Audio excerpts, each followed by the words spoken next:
Alright, I'm back with 16 tree species for indoor bonsai part 2. Hi, I'm David, and this is Bonsaifly.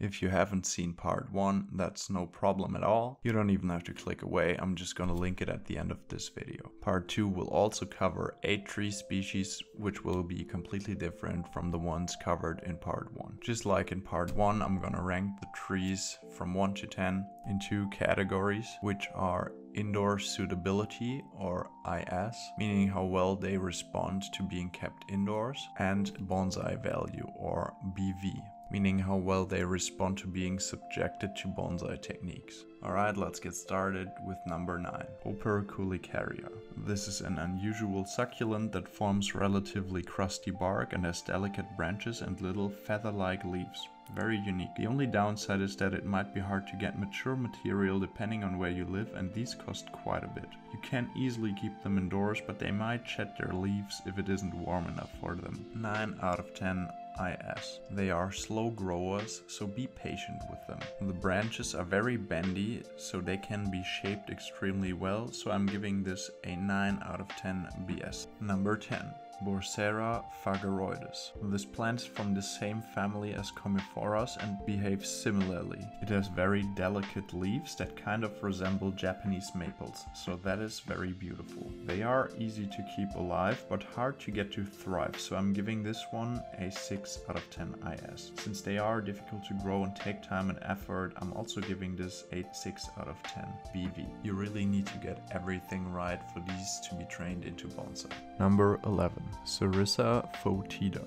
Small, delicate leaves, beautiful white flowers, and constant backbudding makes this species perfect for bonsai. These trees tend to have a bit of dieback every now and then, so that kind of sucks. Keeping them indoors is possible, but they are a bit finicky sometimes when you don't get water, temperature, and light right. That usually leads to yellow leaves and leaf loss. I'm giving this one a 7 out of 10 IS. Generally, I'd give Sarissa a 10 out of 10 BV, but there is the issue of diebacks that occur seemingly out of nowhere every now and then, which obviously makes it hard to keep a design going sometimes. So 8 out of 10 it is. Number 12, Adenium, or desert rose. Adenium form white trunks easily and therefore mature quickly. They have beautiful flowers that come in a lot of different colors, so they are stunning to look at. They like it indoors, but when it's not light or warm enough, they drop their leaves. They get a 9 out of 10 IS. Since their trunks grow very thick,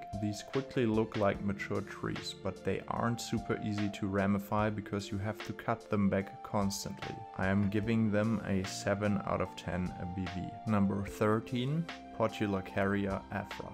Of course, I had to include this one here. It is an awesome succulent that is very durable and hard to kill. Plus, it has smaller leaves than Chrysalis. I personally love working with Portulacaria. If you don't have a bonsai tree yet, this might possibly be the best one to start with. It loves being indoors and therefore gets a 10 out of 10 IS. It is also very suitable to bonsai styling. You need to watch out when wiring the delicate branches, and of course the wood is soft, so no dead wood features. I'd give it a 9 out of 10 BV. Number 14. Saber Speciosa.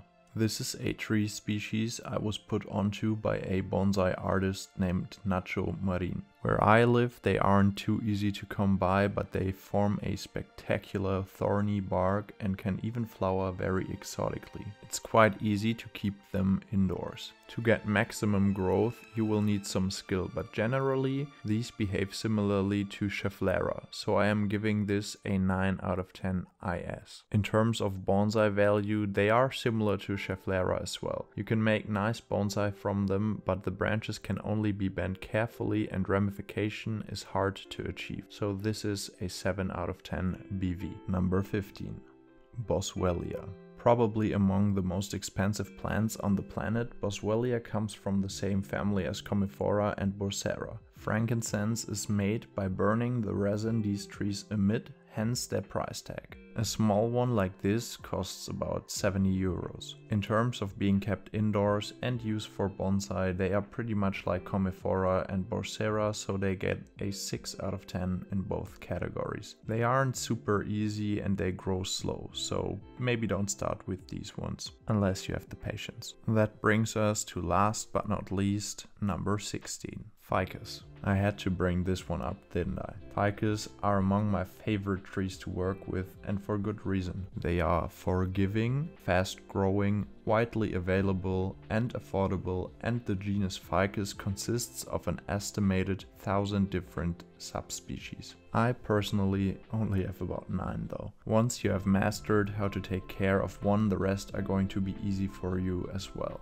Plus, they make for incredibly beautiful bonsai trees, so what's not to like? Easy to take care of and forgiving, will explode with new growth when treated right, 10 out of 10 IS. Everyone who has seen a specimen Ficus bonsai like the ones displayed in Taiwan knows that this is a 10 out of 10 BV as well. Alright, this concludes this list.